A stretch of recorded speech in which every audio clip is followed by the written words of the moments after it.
सबसे पहले बात करते हैं उस घटना की जिसने आधुनिक युद्ध की एक नई हकीकत को सामने ला खड़ा किया है। ब्रिटेन के रक्षा मंत्रालय ने कॉकपिट फुटेज जारी की है जिसमें रॉयल एयरफोर्स का F-35B लाइटनिंग II लड़ाकू विमान जॉर्डन के आसमान में एक ईरानी ड्रोन को मारता दिखाई देता है। ये पहली बार है जब किसी ब्रिटिश F-35 ने वास्तविक युद्ध अभियान में हवा में उड़ते लक्ष्य को मार गिरा है। लेकिन इस घटना ने युद्ध की एक और सच्चाई को उजागर कर दिया है, क्योंकि जानकारों के मुताबिक एक F-35B को उड़ाने की लागत लगभग 30 से 40 हज़ार डॉलर प्रति घंटा होती है और एक सामान्य कॉम्बैट मिशन 3 से 4 घंटे का होता है। यानी केवल विमान को मिशन पर भेजने की जो लागत होती है लगभग 90,000 से 1,20,000 डॉलर तक पहुंच जाती है। इसके अलावा जिस ASRAMM मिसाइल से इस ड्रोन को मार गिरा है उसकी कीमत लगभग 2,50,000 डॉलर बताई जा रही है। यानी कुल मिलाकर एक ड्रोन को मार गिराने के लिए लगभग 3,70,000 डॉलर खर्च किए गए हैं, जबकि अनुमान है कि जिस ईरानी ड्रोन को मार गिराया है उसकी कीमत केवल 20 से 50,000 डॉलर के बीच हो सकती है। यानी लक्ष्य की कीमत से 7 से 18 गुना ज़्यादा पैसा उसे नष्ट करने में खर्च हो रहा है और उसमें उन सभी अतिरिक्त खर्चों को शामिल भी नहीं किया गया है जैसे टाइफून लड़ाकू विमान की सहायता वायदा टैंकर विमान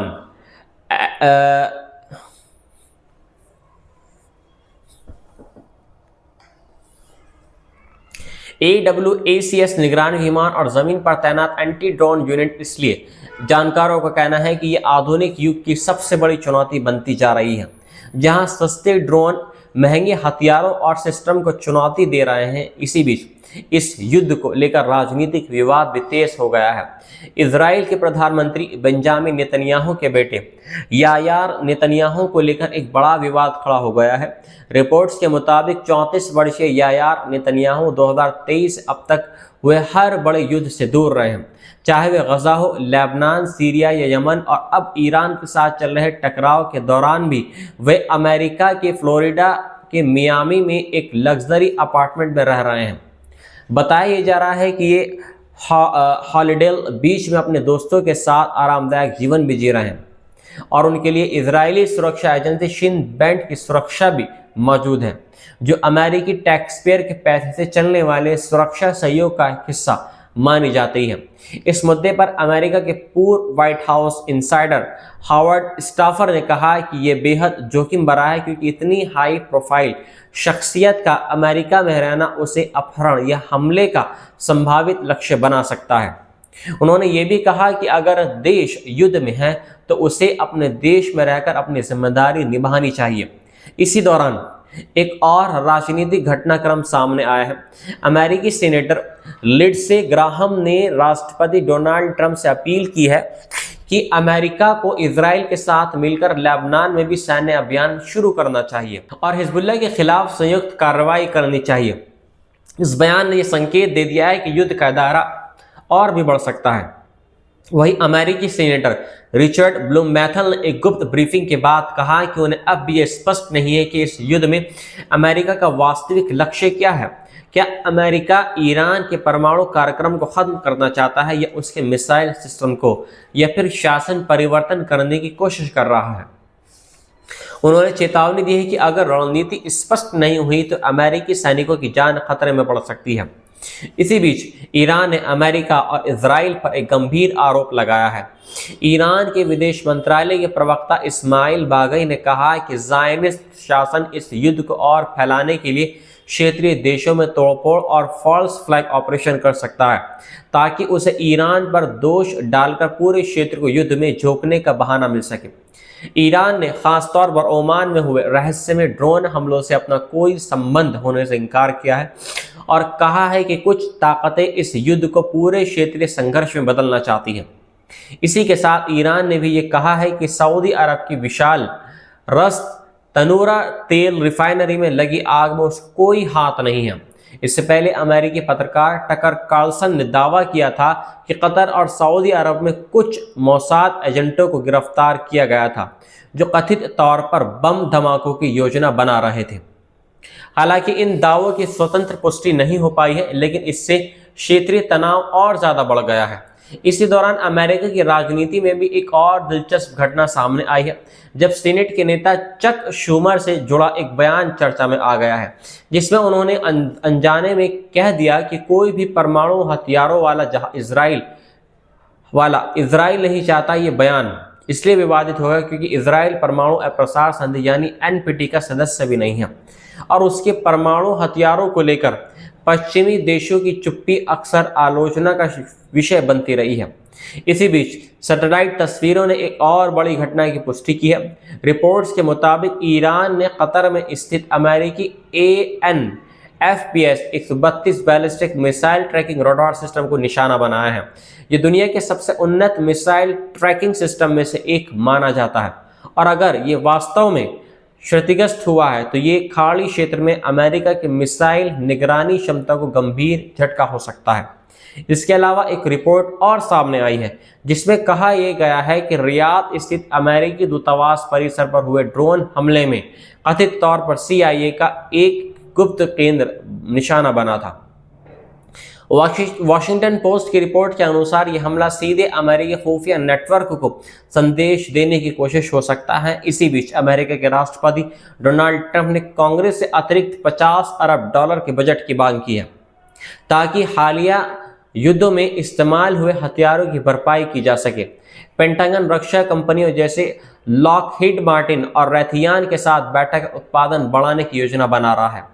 रिपोर्ट के मुताबिक अमेरिका 2026 में 57 टॉमहॉक मिसाइलें खरीद रहा है जिनकी कीमत लगभग $13 लाख प्रति मिसाइल बताई जा रही है और योजना है कि आने वाले समय में इनकी उत्पादन क्षमता बढ़ाकर लगभग 1000 मिसाइल तक तय की जाए। इसी बीच अमेरिकी सेनेटर जॉन कैनेडी ने दावा यह किया है कि अमेरिका इस युद्ध में पहले ही जीत चुका है और आखिर में ईरान के परमाणु कार्यक्रम, मिसाइल सिस्टम और नौसेना को नष्ट कर दिया है। हालांकि आलोचकों का कहना है कि इससे पहले भी कई बार ऐसे दावे किए गए थे और बाद में ये युद्ध लंबे समय तक चला। इसी दौरान भारतीय सेना की सेवानिवृत्त मेजर जनरल DG बख्शी का एक बयान भी काफ़ी चर्चा में है। उन्होंने एक टीवी डिबेट में कहा है कि ईरान में शासन परिवर्तन की संभावना बेहद कम है। उन्होंने कहा कि 7 अमेरिकी राष्ट्रपतियों ने इस युद्ध से दूरी बनाए रखी क्योंकि उन्हें उसके परिणामों का अंदाजा था। उन्होंने ये भी कहा कि ईरान ने अपने कई सैन्य ढांचों को जागरूक प्रवर्तकों के बीच भूमिगत बना लिया है जो पारंपरिक बंकर बस्टर बमों की पहुंच से बहुत ज़्यादा दूर हो सकते हैं। इसके अलावा उन्होंने ये भी कहा कि अमेरिका के इंटरसेप्टर मिसाइल स्टॉक सीमित हैं और यूक्रेन तथा इजराइल को भारी आपूर्ति के कारण वे पहले से ही दबाव में हैं। इसी बीच ईरान ने दावा यह किया है कि उसने इराक में एक CIA ठिकाने को ड्रोन हमले से निशाना बनाया है। रिपोर्ट के मुताबिक इस सुविधा पर 2 ड्रोन दागे गए हैं जो खुफिया गतिविधियों के लिए इस्तेमाल होती थी। वहीं IRGC ने घोषणा यह की है कि ऑपरेशन 2 प्रॉमिस 4 के तहत एक और बड़ा मिसाइल हमला किया गया है जिसमें 40 से ज़्यादा मिसाइलें दागी गई हैं जिनका लक्ष्य अमेरिकी और इजरायली सैन्य ठिकाने थे। इसी दौरान एक और खतरनाक घटना सामने आई है जब कुवैत की सेना ने गलती से अपने ही सहयोगी अमेरिकी लड़ाकू विमानों को निशाना बना लिया। रिपोर्ट के मुताबिक कुवैती रडार पर 3 अमेरिकी F-15 विमान दिखाई दिए और उन्हें संभावित खतरा समझकर कुवैत के F-18 लड़ाकू विमान ने फायर कर दिया, जिसे फ्रेंडली फायर की घटना माना जा रहा है। ये घटना उस समय हुई है जब ईरानी ड्रोन हमले पहले ही कुवैत के रक्षा तंत्र को सतर्क कर चुके थे। वहीं ईरान के जवाबी हमलों में अमेरिकी सैनिकों के मारे जाने की खबर भी सामने आई है। रिपोर्ट के मुताबिक कुवैत में स्थित एक सैन्य अड्डे पर एक प्रोजेक्टाइल एयर डिफेंस को पार कर गया है और एक ऑपरेशन सेंटर को निशाना बनाया गया है जिसमें कई अमेरिकी सैनिक मारे गए हैं और 18 से अधिक गंभीर रूप से इसमें घायल हुए हैं। ये सैनिक केंटकी के फोर्ट नॉक्स में तैनात पहली थिएटर सस्टेनमेंट कमांड से जुड़े थे। इसी के साथ सैटेलाइट तस्वीरों के आधार पर न्यूयॉर्क टाइम्स ने रिपोर्ट किया है कि ईरान के जवाबी हमलों में मध्य पूर्व के 5 देशों में अमेरिकी सैन्य संचार और रडार ढांचों को नुकसान पहुंचा है। ईरान में अमेरिकी नौसेना के 5th फ्लीट मुख्यालय के पास एक महत्वपूर्ण संचार ढांचा ड्रोन हमले में क्षतिग्रस्त हुआ है, जहां 2 रेडॉम नष्ट हुए हैं। कतर के अल उबैदा एयरबेस पर सैटेलाइट कम्युनिकेशन इंफ्रास्ट्रक्चर को नुकसान पहुंचा है। कुवैत के कैंप अरिफजान और अली अल सालिम एयरबेस में कई रेडॉम नष्ट हो गए हैं, जो अमेरिकी सैन्य संचार नेटवर्क का एक अहम हिस्सा था। सऊदी अरब के प्रिंस सुल्तान एयरबेस पर बैलिस्टिक मिसाइल और ड्रोन हमलों में रडार उपकरणों के पास की कई इमारतें नष्ट हो गई हैं, जबकि संयुक्त अरब अमीरात के अल दफरा और अल रुवैस सैन्य ठिकानों के पास भी रडार सिस्टम को नुकसान पहुंचा है और उसकी आशंका भी जताई जा रही है।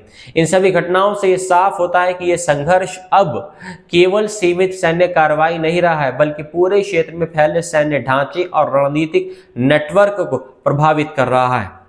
और दुनिया की नजरें अब इसी सवाल पर टिकी हुई है कि ये युद्ध आगे किस दिशा में जाएगा। क्या ये टकराव यहीं सीमित रहेगा या फिर ये एक बड़े क्षेत्रीय युद्ध में बदल जाएगा?